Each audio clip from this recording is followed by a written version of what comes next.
Good morning, everybody. Sorry I can't be with you today, but unfortunately circumstances have dictated otherwise, so apologies. I've been set 5 questions, and I'll try to answer them succinctly. Clearly, the city, as you will have heard and you probably know, has gone through a spending reduction over the last 3 years of around about £173 million. We've got to find another £156 million over the next 3 years. Just to give you sort of an example of what that means in terms of, obviously we've got to deal with those cuts and we've got to do things differently, we've got to reduce services. But in terms of for you as businesses and how it affects you, I think it's important that you get a perspective on that. The welfare cuts, for instance, and the bedroom tax means that there is a reduction of about £227 million that would normally be spent within Liverpool. And that is something that, of course, is lost to the Liverpool economy, lost to you as businesses. It means that each person in the city has lost, if you like, that power, that spending power, probably around about £750 per person. And that is going to have an effect on you and on businesses within the city. But clearly, the fact is that we would like to be able to do so much more in terms of regeneration schemes and promoting the city much more. But with the reduction in funding, it means that we are going to have to scale back on some of that. But that doesn't mean to say that we'll give up on promoting the city. Clearly, from my point of view, you again will have heard me talk about over the last couple of years how important it was for us to get the Liverpool Waters planning application through. I mean, and let's remind ourselves that's a massive scheme, £5.5 billion over 20 years. So what we want to do, what we want to make sure happens, is that the Liverpool Waters scheme starts. And I've recently had a discussion with Peel about actually starting to move things forward now. So I'm pretty positive about that, and I think we've got a great opportunity to discuss with them, for instance, the cruise liner terminal and facilities, and how we use that to benefit the city, and how we push and drive tourism and events within the city to attract people to our city. So the cruise liner and the tourism industry is a major opportunity for us. And then I think also we are trying to, when I talk before about the challenges that we face, we've also got opportunities. We are, as a city, sort of, if you like, revenue strapped. We haven't got lots of cash to spend on revenue funding, but we've got an opportunity to secure funding through loans, prudential borrowing, or using our assets and our strengths to do things differently. And that's why it's important that you have a relationship with me and the city, so we can work with the private sector to create new opportunities. And it may well be that we invest in a capital way, a capital spending way, that gives us a revenue stream that we can use to support the city and provide the services. So there are really good opportunities, as though it is a challenge for us to get through the austerity measures. Clearly, for me, there is real opportunities for the city to move forward.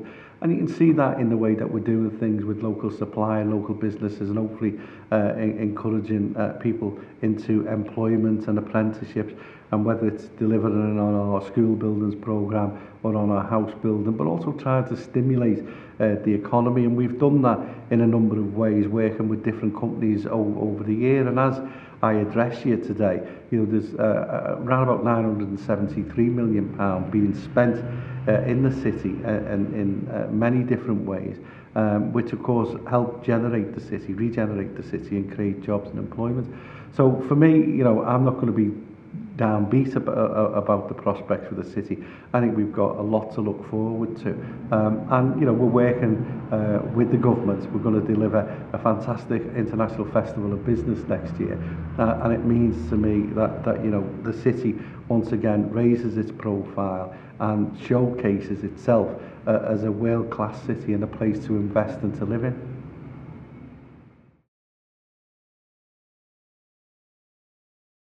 I think it's a unique opportunity. You know, I've been on Wednesday at Downing Street promoting this with the Prime Minister, no less, and the Business Secretary and other senior cabinet members there with the business and private sector. And it's a great opportunity. You know, I've just been talking to investors from Spain about the opportunity to come to the International Festival of Business. And, you know, don't forget, you know, we've done this in less than 12 months. We'll have put this together. So it's a fantastic achievement from the team in Vision and the City Council that's pulled it off, put it together. But it'll be a great opportunity, not just to showcase Liverpool, but also to showcase the city region, Liverpool city region, and the wider Northwest. You know, we've got Sir Howard Bernstein, for instance, who's an ambassador, and we've got Manchester holding some of the International Festival of Business events in Manchester, and even as far afield as Sheffield. So it's a great opportunity to market Liverpool, but market, as I said, the city region. And it's great for the UK, and I hope at the end of this, which will be a huge success, and I can guarantee that, that the UK government pick this up, and the legacy will be that another city, one of the big cities, picks it up so it becomes a biannual event. There's no better way to showcase our city and, of course, the city region and Northwest than this opportunity. And, you know, the fact is that we've got some major media companies interested in this, some major sponsorship interested in this, and it's going to be wonderful for the city. And alongside the International Festival of Business, of course, we'll be running some spectacular major events that will bring, you know, in my view, hundreds of thousands of visitors. You know, we're working with Royal Deluxe, we're working with lots of people to make the events, the programme, coincide with the business festival, something really special. I once said jokingly to a council leader about the members of their authority not knowing the difference between a combined authority and a combined harvester. Well, you know, it really is, you know, an area which not a lot of people understand. But let me try and explain what it can do to benefit you, the city, but also the city region, so the other authorities. You know, at the moment we operate a sort of city region cabinet, which I chair. Now that's good. It's good for Liverpool. It's good for the city region because we make decisions together and we look at the best interests. An example would be what we do with Knowsley on apprenticeships, for instance, and how we work with them. And we do some shared services, but for me, the formalised arrangement means that we can do much, much more. And it's madness to me to see, you know, two authorities competing against one another in terms of education. So you build a brand new school worth £20 million, and then, you know, less than half a mile away, you build another £20 million school when both schools may be undersubscribed. You know, why isn't it the fact that we merged them, and why isn't it the fact that they belong to the whole city region? And that's the same in healthcare as well.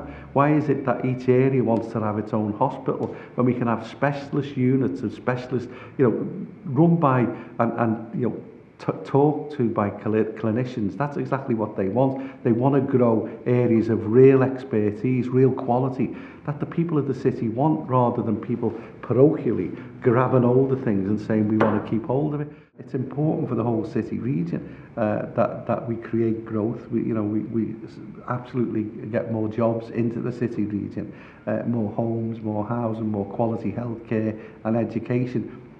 And this gives us a way of doing that, rather than thinking just individually, but thinking collectively about how we can manage services and how we can do things together, and how we can look strategically how we get a better, if you like, a better bang for our buck and a better quality of service, which hopefully benefits the city, but also benefits you as businesses who operate within the city region.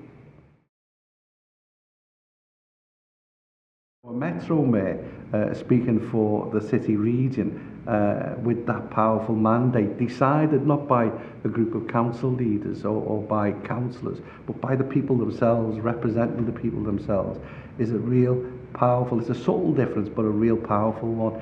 And speaking on behalf of, 1.6 million people, and taking your case and making your case to central government, or actually arguing for investment towards a company, and talking about the benefits of the city region, in my view, gives us a real lever to actually drive investment and bring forward new interest within the city region. And again, what I'd also say is that it makes it, for me, really difficult for government to actually turn down a request to see us, a request to ignore us, if you've got a mayor. And also what it can do as well is a mayor can actually go to places, in different parts of the world, and argue for this conurbation, argue for a metro region, a city region, and shout about the opportunities that exist.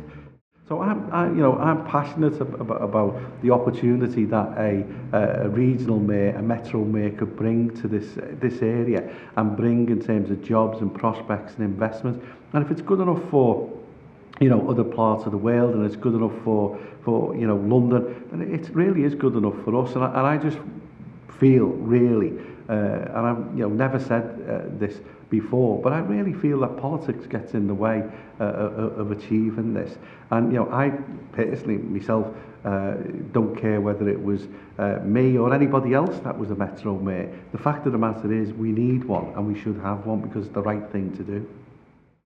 I hope you enjoyed the rest of the day. Once again, I'm sorry I really can't be there with you, but I enjoy engaging with Downtown Liverpool and you at this type of event, and I look forward to seeing you once again shortly.